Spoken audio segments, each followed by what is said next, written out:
एक खूबसूरत और पुरसुकून गांव में एक चरवाहा लड़का रहता था। गांव के चारों तरफ सरसब्ज खेत, हरे भरे दरख्त और खुली फजा थी। वो हर रोज सुबह सवेरे अपनी भेड़ों को लेकर गांव से बाहर चरागाह की तरफ निकल जाता था। सारा दिन वो अकेला बैठकर भेड़ों की निगरानी करता, कभी दरख्त के नीचे बैठता, कभी पत्थर पर टीक लगाकर आसमान को देखता। आहिस्ता आहिस्ता वो उस तन्हाई से उगता गया और उसे वक्त बहुत लंबा लगने लगा। रोज एक ही रूटीन,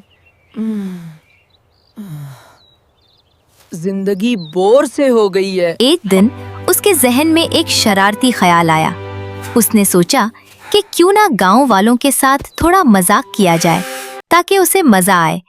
वो अचानक घबराकर जोर जोर से चलाने लगा। बचाओ मुझे, बचाओ, शेर आ गया है, बचाओ मुझे। उसकी आवाज सुनकर गांव वाले घबरा गए। कुछ लोग लाठियां उठाकर, कुछ दौड़ते हुए और कुछ खौफ के मारे चीखते हुए उसकी तरफ भागे। जब वो सब वहां पहुंचे तो उन्होंने इधर उधर देखा, मगर कहीं भी शेर नजर न आया। चरवाहा लड़का उन सबको परेशान देखकर जोर जोर से हंसने लगा। मैं तो मजाक कर रहा था। गांव वाले उसकी बात सुनकर बहुत नाराज हुए, लेकिन वो उसे समझाकर वापस चले गए। बस आ जाओ, वरना बहुत बड़ा नुकसान उठाओगे। चंद दिन बाद लड़के को दोबारा वही शरारत सूझी। उसने फिर से वैसा ही ड्रामा किया और चलाने लगा। शेर आ गया, जल्दी आओ। बचाओ मुझे, शेर आ गया है, शेर, बचाओ गांव मुझे। वाले एक बार फिर सब कुछ छोड़कर उसकी मदद के लिए दौड़े, लेकिन जब वो वहां पहुंचे तो उस बार भी कोई शेर नहीं था। अब गांव वालों का सब्र जवाब दे गया। उन्होंने गुस्से में कहा, अब हम तुम्हारी बात का अकबी यकीन नहीं करेंगे। लड़के ने उनकी बात को संजीदगी से ना लिया और फिर भी हंसता रहा। कुछ दिन गुजरे और एक दिन वाकई एक खतरनाक शेर वहां आ गया।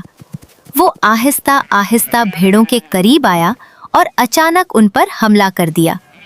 भेड़ें डर के मारे इधर उधर भागने लगी और हर तरफ अफरा तफरी मच गई। बचाओ बचाओ, शेर सच में आ गया है। चरवाहा लड़का ये देखकर बुरी तरह घबरा गया। उसका दिल तेजी से धड़कने लगा, हाथ कांपने लगे और वो पूरी ताकत से चलाने लगा। वो बार बार चीखता रहा, लेकिन उसकी आवाज सुनकर भी कोई ना आया। गांव वालों ने सोचा कि वो फिर से मजाक कर रहा है, इसलिए किसी ने उसकी बात पर यकीन ना किया। आखिरकार शेर ने कई भेड़ों को नुकसान पहुंचाया और वहां से चला गया। चरवाहा लड़का जमीन पर बैठ गया। उसकी आंखों में आंसू थे और दिल में पछतावा। वो खुद से कहने लगा, काश मैंने झूठ ना बोला होता, तो आज कोई मेरी मदद के लिए जरूर आता। वो देर तक वहीं बैठा रोता रहा और अपनी गलती पर अफसोस करता रहा।